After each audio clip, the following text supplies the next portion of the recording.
Hello, Kermit the Frog here. Welcome to Riddickulous Ramblings. Here's Amy to start the show.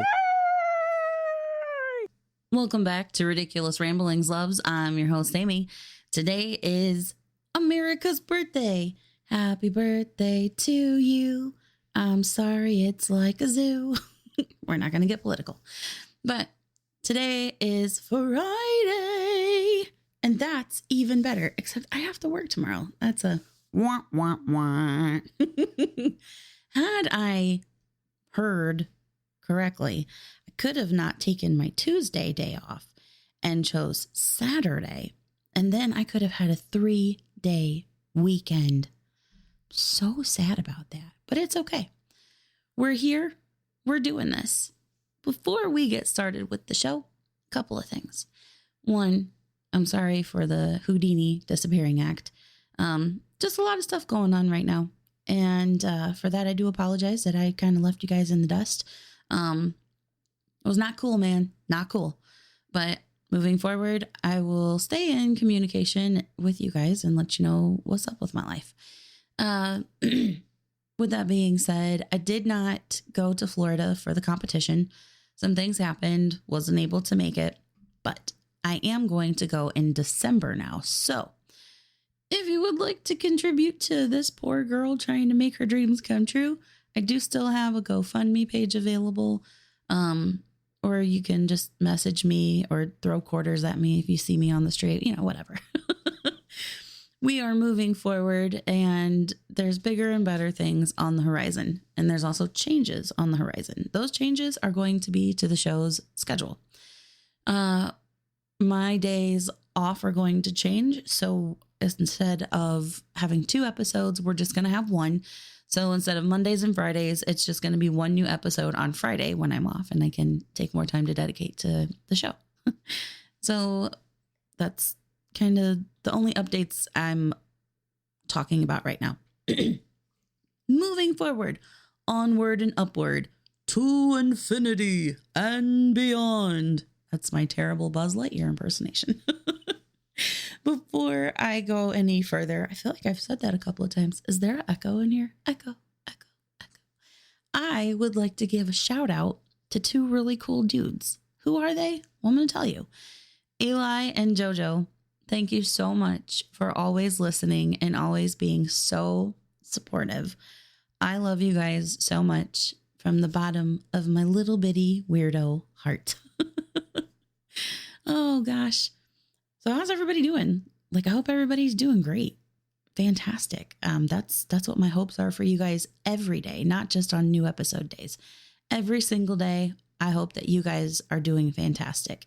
And even on the days that you're not doing fantastic, I hope you know that you are special, you are loved, and that you are cared for. And I am always, always available. I'm always hanging around. I've always got my phone on me. You can call me. You can text me. You can send me a message on Facebook. You can send me a message on TikTok. Wherever you listen to this show and I have contact information, utilize it. I'm here. Let's do this together. Let's life together. I've been doing a lot of something that I don't typically do, but I've been watching a lot of TV. Specifically, I have found this show on Hulu. It's old, but it's really good. It's called The Food or Foods That Made America. And it's a history on some of our favorite food products. And if you are a fan of Pop Tarts, which I think most of us are, and also, side question, do you toast or not toast your Pop Tarts?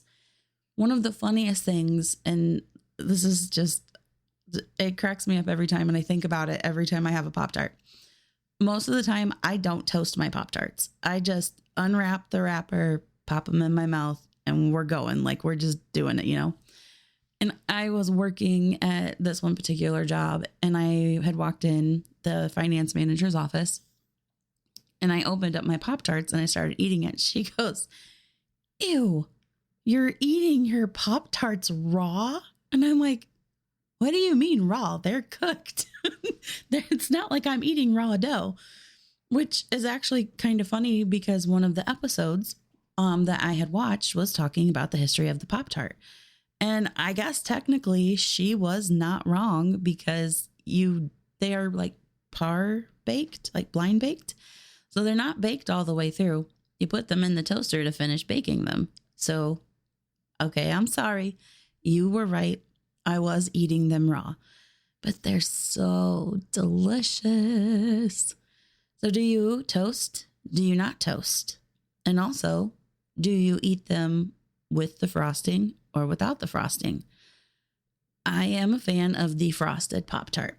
I may know someone who is not a fan of the frosted Pop Tart. Instead, they choose to put butter on it. And I mean, I'm not mad at that. Everything is kind of better with butter. But the pastry Pop Tarts that we all know and love today had a very interesting beginning. So I watched the show, and it was originally not Kellogg that started the idea of the Pop Tart. It was Post. Post Cereal was the original inventor of the Pop Tart. It took a lot of tries for them to get it right, to get it thin enough to put inside of a toaster. And also, did you know when toasters first came out, they were like stupid expensive? Not every household could afford to have a toaster. They were like hundreds of dollars. Now I think you can get a toaster at Target for like $10, maybe $5 if you're lucky. But yeah, it was one of those things that when it first came out, it was only for the elite that had the toasters. There's keeping the poor man down. But the inventor of the Pop Tart finally got like the dimensions and everything correct and took it to the owner of Post and was like, look at this treat that I made. And he's like, that's fantastic. What are you going to call it? And he goes, I'm going to call it Country Squares. So Post, the owner of Post, kind of got the cart before the horse. He made a big advertisement about the upcoming new invention of Country Squares and just ran that to the press and just made it rain out in the streets that this is what was coming. And lo and behold, who may have seen this advertisement? None other than Kellogg. Kellogg said, bet, let's do this. So they took it to their food scientists and were like, hey, you need to make this happen like ASAP Rocky. So they got to work on it. It took them some tries because the way that the pastry was made, it kept getting too much moisture inside from the filling and it made the dough explode.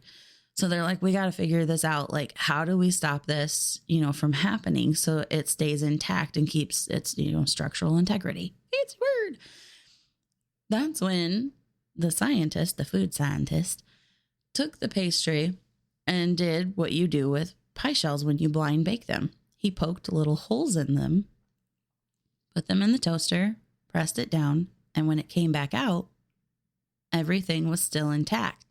And it was perfectly toasted and crispy and delicious like a pie crust. Ta-da! Science. So with that, they were like, you know what? We got this. And so to keep up with the trending times and to make it appealing to teenagers and, younger kids, they called them the Pop Tarts because they popped out of the toaster oven, out of the toaster. Kind of random, kind of cool. And I'm like, hey, Post, I bet that's one post you bet you really wish you didn't make. Not everything is worth posting. No hashtags. Hashtag posted too soon. Lost the toaster pastry game. Mic drop. That's your random and useless knowledge for today. That Kellogg was not the original inventor of the Pop Tart. Nope, it was Post. They really missed out on that. It could have been Post's Pop Tarts or Post's Pop Pastries. PPP. But bumps. Anyways, I think that, I've rambled enough. I think that's about it for today. I hope wherever you're listening from, you are doing well mentally, emotionally, physically, and dear God, in this economy, I hope financially. Well, don't forget to like and subscribe. That would be awesome. I promise I won't run away and leave you guys again. I love you always and forever. I've thought about everybody, even when I've, been away in my Superman fortress of solitude. Sorry, got a little emotional there. But I'm available on everywhere that you listen to music in your head or out loud. Spotify, iHeartRadio, Pandora, Amazon Music, and even Apple Music, and of course the YouTubes. I'm also available on social media. You can see the show over on Facebook. You can see it over on TikTok and pretty much anywhere like Instagram, all of that good stuff. That's where I'm at. Come hang out with me. Say hello. I won't bite all the time. But if I give you little soft bites, that means I love you. And I really, really do love you guys. Don't forget that, okay? All right. Well, if you do have a comment, you can leave that on any of the social media sites. If you have a topic for discussion or you just want to say, hey girl, hey, you know what to do. I hope everyone has a safe and happy holiday weekend. And until next time, ta-ta for now. Okay, love you. Bye.